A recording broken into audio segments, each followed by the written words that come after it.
اعوذ باللہ من الشیطان الرجیم بسم اللہ الرحمن الرحیم رب اغفر لی وتب علی انک انت التواب الغفور۔ سورہ انعام آیت نمبر 106 and 107، 106 107۔ آیت نمبر یعنی ہم لوگ 2 آیت پڑھنے جا رہے ہیں، اور آیت نمبر 106 106۔ اتبع ما اوحی الیک من ربک لا الہ الا ہوا واعرض عن المشرکین۔ اتبع، اللہ کہتا ہے اتباع کرو، کمانڈ ٹینس میں، اتبع ما اوحی الیک من ربک، تو اللہ کہتا ہے اتباع یعنی کہ مطلب اتباع کرو، ما اوحیا جو ہم نے وحی کی، یعنی جو اللہ نے اللہ کہتا ہے جو بھی وحی کی گئی ہے الیکا آپ کی طرف، من ربکا تمہارے رب کی طرف سے، تو اللہ یہ کہتا ہے کہ تمہارے رب کی طرف سے جو کچھ بھی وحی کیا گیا ہے اس کو فالو کرو۔ لا الہ الا ہوا، لا الہ نہیں ہے کوئی اور الہ معبود، الا سوائے ہوا اس کے، یعنی اللہ کے سوا اور کوئی معبود نہیں ہے، لا الہ الا ہوا۔ وَعَارِضْ عَنِ الْمُشْرِكِينَ، اور وَعَارِضْ یعنی کہ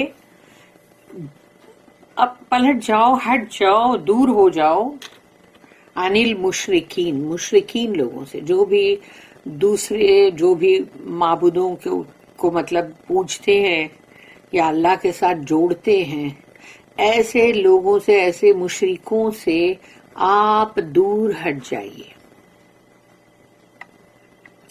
یہ اللہ کی ایڈوائس ہے رسول اللہ صلی اللہ علیہ وسلم کو۔ Follow what thou art taught by inspiration from thy Lord. There is no God but He. And turn aside from those who join gods with Allah.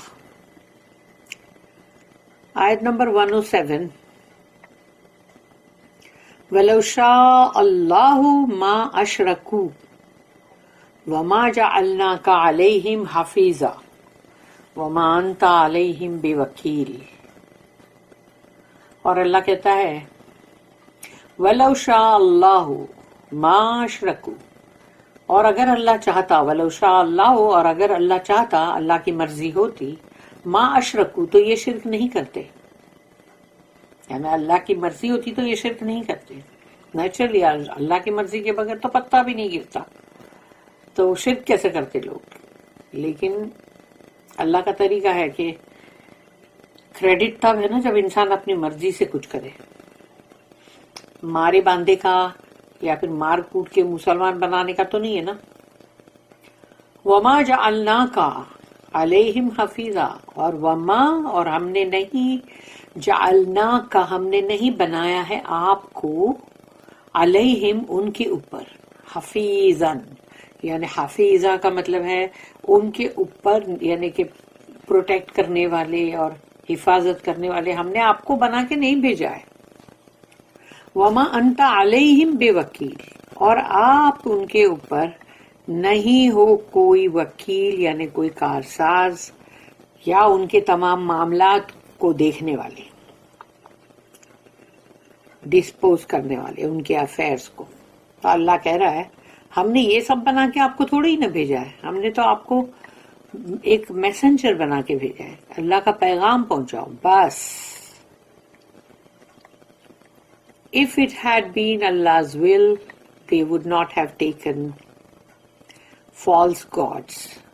But we made thee not one to watch over their doings, nor art thou set over them to dispose of their affairs. اس کی ایک note ہے 935۔ Allah's plan is to use the human will.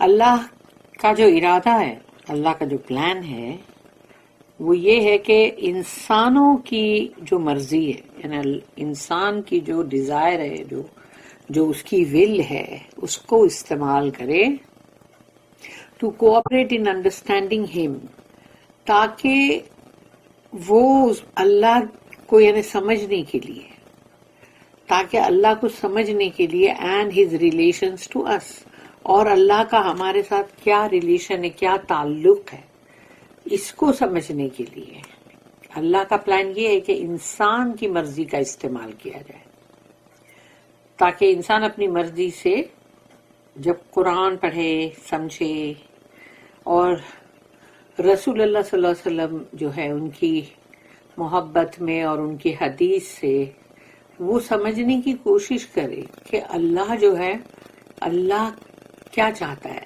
یا اللہ کو سمجھیں، یا اللہ کے ساتھ ہمارا کیا رشتہ ہے. This is the answer to an objector who might say, اور یہ ایک جواب بھی ہے اس بندے کے لیے جو اعتراض کرے اور یہ کہے if he is all powerful, why does sin or evil exist in the world?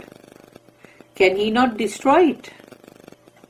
یعنی ایک آبجیکشن اٹھانے والا بندہ جو ہے، اگر وہ یہ کہے کہ اگر وہ اتنا ہی پاورفل ہے یعنی اللہ، تو پھر دنیا میں گناہ کیوں ہے، ایول کیوں ہے، برائی کیوں ہے؟ کیا وہ اس سب کو ختم نہیں کر سکتا، ڈسٹروائے نہیں کر سکتا؟ ہی کین، وہ کر سکتا ہے. کیوں نہیں کر سکتا؟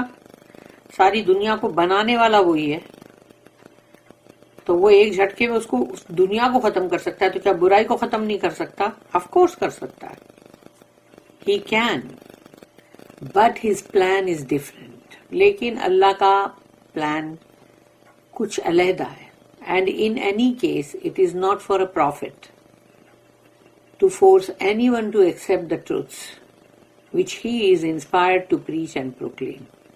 اور رسول اللہ صلی اللہ علیہ وسلم یا جو بھی رسول آئے، جو پہلے پیغمبر آئے، ان کے لیے یہ نہیں ہے کہ وہ زبردستی کرے لوگوں کو کہ اس حق بات کو قبول کرو. یہ قبول کرنے کے لیے ان کو مطلب کوئی رسول اور میسنجرز جو ہیں وہ کبھی بھی ان کو زبردستی نہیں کرتے اور نہ ہی ڈنڈا لے کے بیٹھتے ہیں، کیونکہ اللہ نے ان کو وحی کیا اور ان کو حکم کیا کہ اس کا وعظ اور نصیحت کرو، پریچ کرو، پروکلیم کرو، دعویٰ کرو، اور لوگوں کو بتاؤ. جس کو اپنی مرضی سے آنا ہے وہ آئے، مارے باندھے کا نہیں لانے کا کسی کو بھی. اللہ نے انسان کو سمجھو کہ ایک تختے پہ باندھ دیا ہے اور اس کو سمندر میں پھینک دیا ہے اور بولا کہ دیکھ کہیں تیرا دامن تر نہ ہو جائے، یعنی تیرا دامن جو ہے وہ گیلا نہ ہو جائے، اپنے آپ کو بچا. تو یہ وہی بات ہے کہ بندہ جو ہے گرا ہوا ان تمام ایول میں، برائیوں میں، سب میں ہے، لیکن اس کے باوجود وہ اپنی مرضی سے آتا ہے، وہ اپنی مرضی سے حق بات قبول کرتا ہے اور ایکسپٹ کرتا ہے. تو اللہ کو یہ چاہیے کہ تم اپنی مرضی سے آؤ، تاکہ تم کو کسی کی زبردستی کی ضرورت نہ پڑے. اور جو انسان دل سے آتا ہے پھر اس کی بات ہی علیحدہ ہوتی ہے.